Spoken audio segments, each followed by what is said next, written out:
Assalamualaikum, hai. It's a short review time di Mark and Paper Book Cafe. Okay, hari ni kita nak review satu buku, buku kumpulan puisi. Buku ni baru lagi, baru je sampai. Buku daripada publisher baru kita iaitu UTM Press, Universiti Teknikal Malaysia Melaka.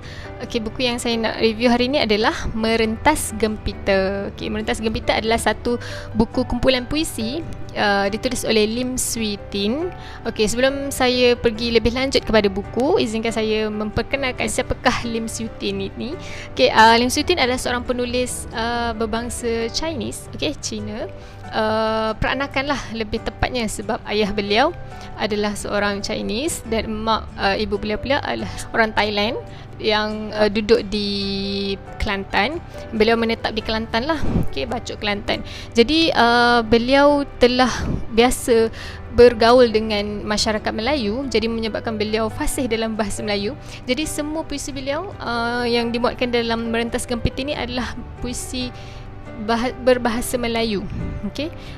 Walaupun penulisnya adalah bunyi macam Cina kan, Lim Swee Tin, tapi semua puisi-puisi dalamnya adalah berbahasa Melayu. Okay, buku ni juga telah memenangi The Malaysia Book of Record sebab mengandungi 67 puisi dalam buku ini.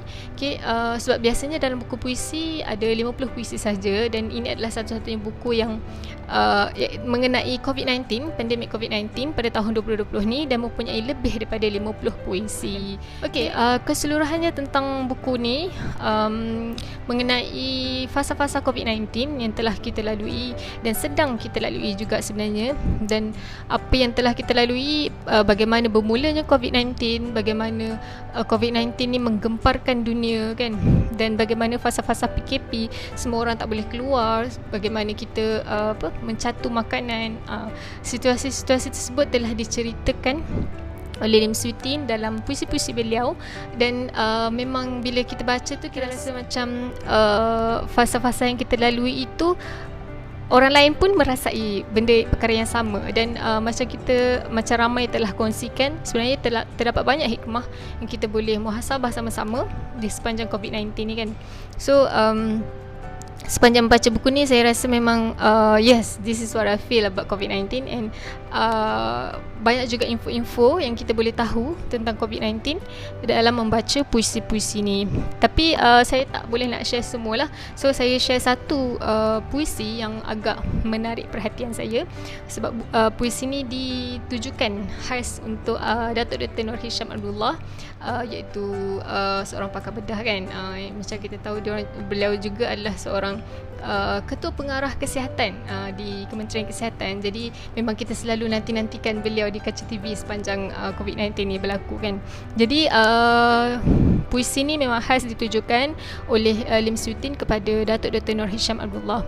Okay, puisinya berbunyi, tajuknya Berdiri Seorang Wira. Seorang wira seperti dia sesungguhnya pejuang. Bacalah ketulusan yang membayang di wajah. Renunglah kesungguhan yang menjalar di peribadi.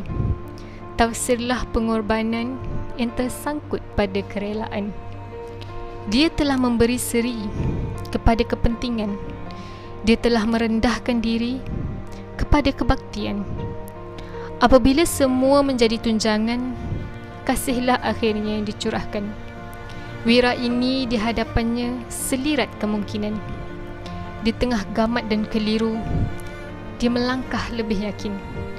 Di asak tantangan seluruhnya baharu, dia pun berfikir pada perkiraan yang lain. Katanya dinanti, hujahnya dia teliti, rencananya ditunggu, pilihannya menjadi penentu. Dibarisi sejaluran pengalaman menakjubkan, wira ini bukan calang di lingkungan bidang. Dan ketika dunia dirasuk pandemik angkuh serta sombong, dia muncul antara 3 perancang terulung. Redakanlah seluruh kebimbangan ini, wahai wira. Lepaskan igawan dibeliti, sukar leraikan belenggu, terkepung resah. Di hujung perjuangan ini, dalam satu peperangan getir, untuk sebuah kemenangan terindah. Puisi ni sangat indah sebenarnya. Memang itu pun yang kita rasa, bagi saya lah, pendapat saya tentang puisi ni. Saya rasa memang itu yang saya sangat terharulah dengan tindakan-tindakan dilakukan oleh Datuk Nur Hisham. Bagaimana sabarnya beliau, bagaimana bijaknya tindakan-tindakan beliau dalam dalam menjadi ketua di frontliner kan. Dan alhamdulillah Malaysia sendiri telah menjadi salah satu negara yang dapat membendung agar COVID-19 ni tak menjadi lebih ganas di negara kita kan, seperti negara-negara di luar seperti Rusia, di Jepun pun sekarang ni sedang meningkat kes-kesnya. Jadi walaupun kes di Malaysia sudah berkurangan, kita tetap terus berdoa lah untuk supaya kita dapat penyelesaian dalam mengharungi COVID-19 ini. Jadi kalau korang nak merasai rasa-rasa yang sama seperti saya dalam membaca Merentas Gempita ni, korang boleh dapatkan buku ni di Mark & Pepper Book Cafe, ataupun boleh je terus beli di Shopee U10 Press. Dan banyak lagi ruang, tapi kalau korang nak pegang dulu, sebab kita ada browsing copy kan, korang boleh tengok puisi-puisi dalam ni dulu. Dan kalau nak beli, boleh terus walk in dengan harga RM19.90 sahaja di Mark & Pepper Book Cafe. Dan korang juga berpeluang untuk menyertai pertandingan membaca puisi. Korang videokan korang baca puisi daripada buku ni. Korang pilih salah satu puisi dan bacakan, videokan dan sharekan di korang punya social media dan tagkan U10 Press seperti dalam poster sebelah saya ni lah. Jadi jangan ketinggalan untuk menangi hadiah-hadiah yang lumayan lah daripada penganjur. Okay, so selamat membaca. Assalamualaikum.